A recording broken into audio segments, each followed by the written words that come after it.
Well, I'm back again today with, and you guessed it, the FTL for dummies and people who just want to learn more about the game and people who are looking to purchase it. Now, it's a fun game.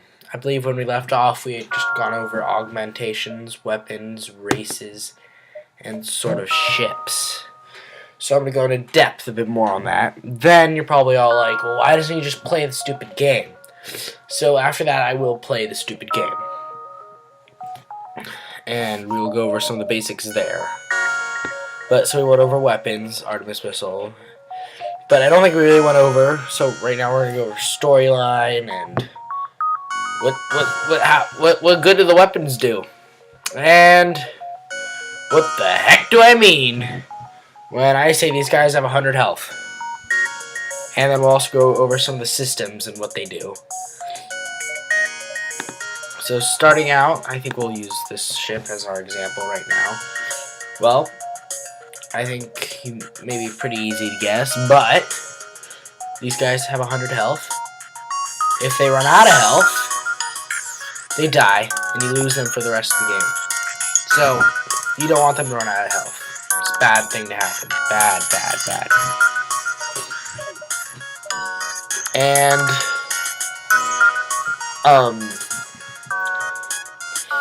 there are a bunch of different systems. Most ships start with sensors, which allow you to see what's going on your opponent's ship. Most ships start with doors, all ships start with doors, which allow you to open and close your doors here. But if that's damaged, fires will spread and stuff. And you can also upgrade your doors to keep people from moving around in your ship that have boarded your ship. Shields, so you have to upgrade your shields twice to get one extra bar of shield. And it will deflect one hit of damage before it has to recharge, which is pretty quick. Medbay heals your guys. You have to move them there to heal them up, get them back into fighting shape. Weapons is the system that powers up and controls your weapons. O2 goes offline for too long. Your ship will run out of oxygen and your guys will die of oxygen starvation. Engines, the more power you put into them, the more enemy missiles and shots and stuff you will dodge. Essential later on in the game, especially against the mothership. And same with piloting, except upgrading it instead just gives it auto evasion. But you need a pilot in order to jump, and you need a functioning engine in order to jump to another beacon.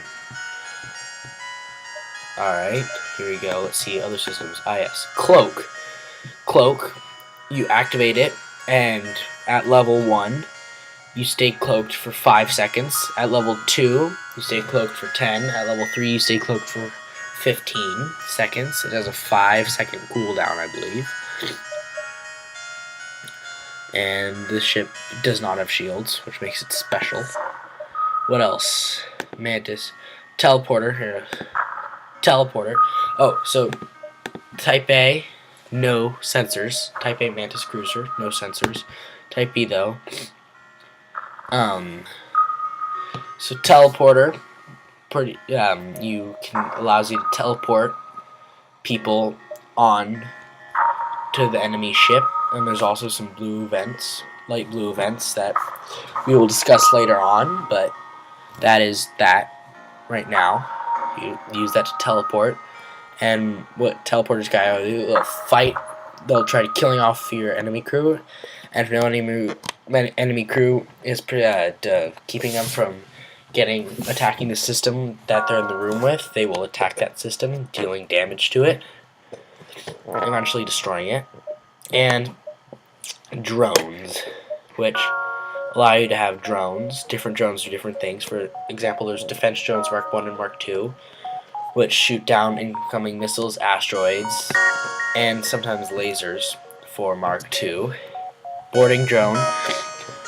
This you launch it, smashes in to your enemy's ship, causing a hull breach, which is pretty awesome.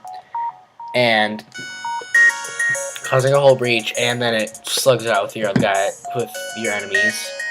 It's really good at fighting, so it's kind of nice thing to have. This is a very boarding orientated ship, and also hold on, let me see if I missed any. Oh, this ship only. You cannot get this system on any other ship.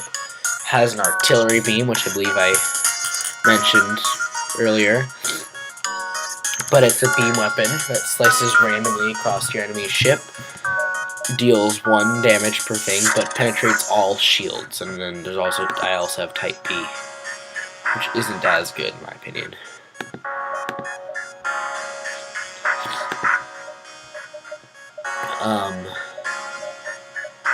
Oh yes.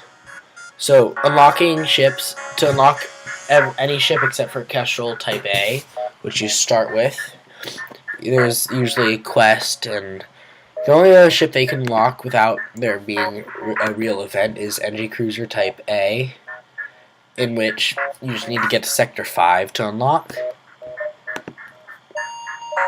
To unlock the Type B layout, which is just a different layout, mostly have different weapons. For example, Kestrel Type B has 4 basic lasers versus Kestrel Type A, which is a burst laser Mark II and an Artemis missile. You can hide rooms if you want. Showrooms, hide rooms, whatever.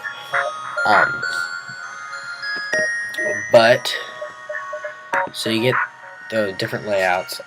What you have to do is you have to get 2 of the 3 of these achievements to unlock it.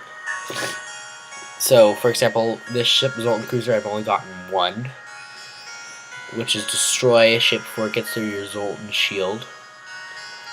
Do that successfully, you get 1 of the achievements. But if I get either this one, put 29 power in systems at the same time, or get to Sector 5 without upgrading your reactor in a Zoltan Cruiser, if I get either of those 2, I will then unlock Type B Zoltan Cruiser, which is a different layout, different weapons, etc. Now I still have to unlock the Rock Cruiser and the Crystal Cruiser. Unidentified cruiser is the Crystal Cruiser. But the Rock Cruiser, I've heard many good things about it, and many bad things about it. But I think that covers just about all 4. Well, there's actually tons of stuff in this game, but I could ramble on and drive you all insane, but instead I'm just going to show you guys what it's like in action. I've already done a few videos, but this one will be much more explanatory.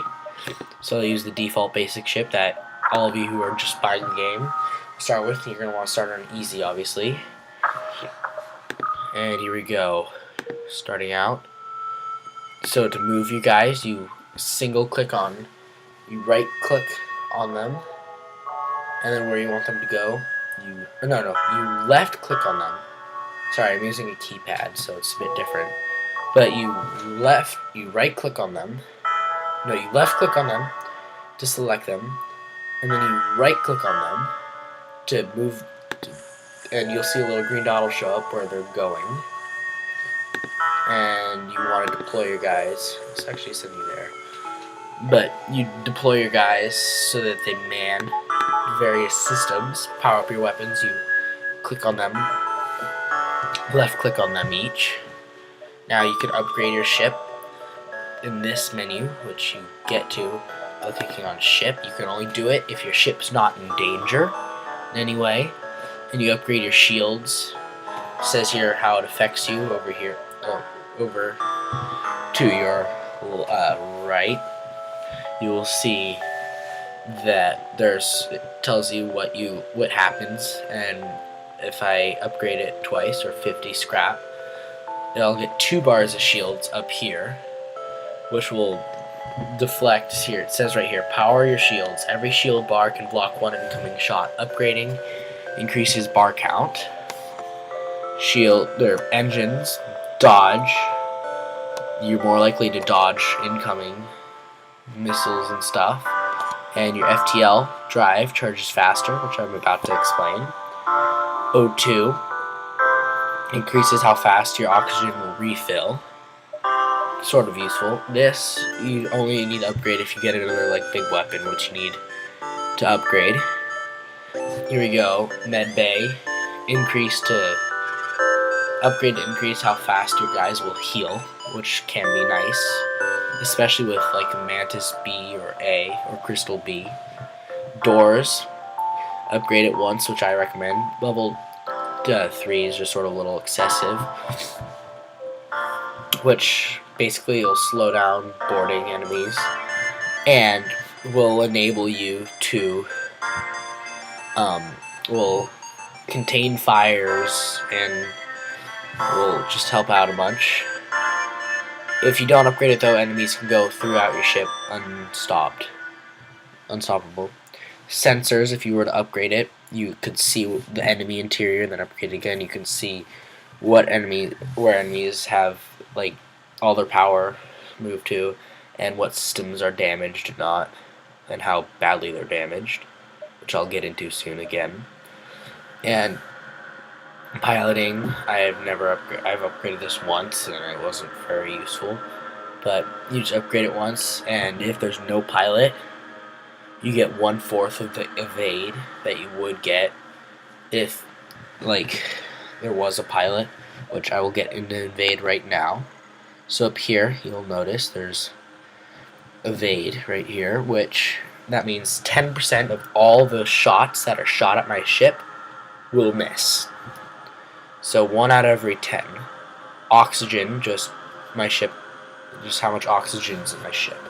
Now down here, if your ship, say, the enemy shot a laser and hit my engines, for example, a little thing would show up here. It would be that top bar right there would turn red, and I would be unable to power this up until I moved a guy there to repair, which I'm not going to do right now. Now jumping. To jump, you click this, and you click on where you want to go. I can either go here or here. And let's go here, for example. Jump there. It uses one of these fuels. Oop. Oh, this is great.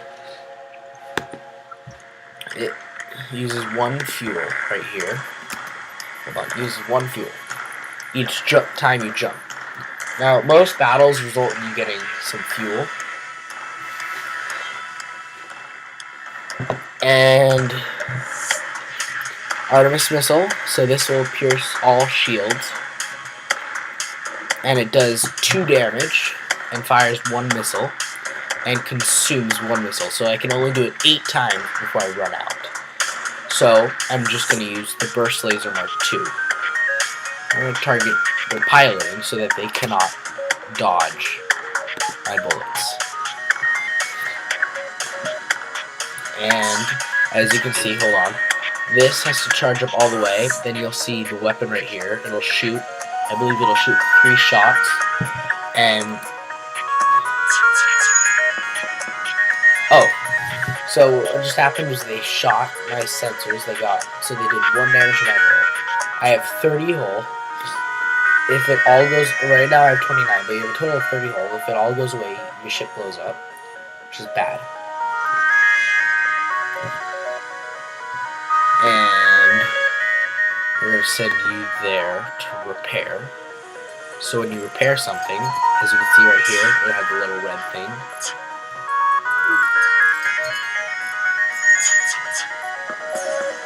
It had a little red thing signaling that it had been disabled. Oh, so we just destroyed that ship, as you can see. So I'll show you the hull next time, but it also has an amount of hull. When you destroy a ship, you get random stuff, such as missiles, drone parts, scrap, sometimes fuel. Oh, and then this outpost that we just saved is hailing us saying, "You've been harassed now, take this on the house." So it gave us 3 fuel, which will give us more fuel there so we can jump more times. Drone parts, give us 1 drone part, which is for later on in the game when we get a drone system, but will essentially allow us to deploy drones. And 20 scrap, which will allow us to purchase stuff. And we can go in here and we can upgrade something. But I think I've explained enough for this video. And that is all.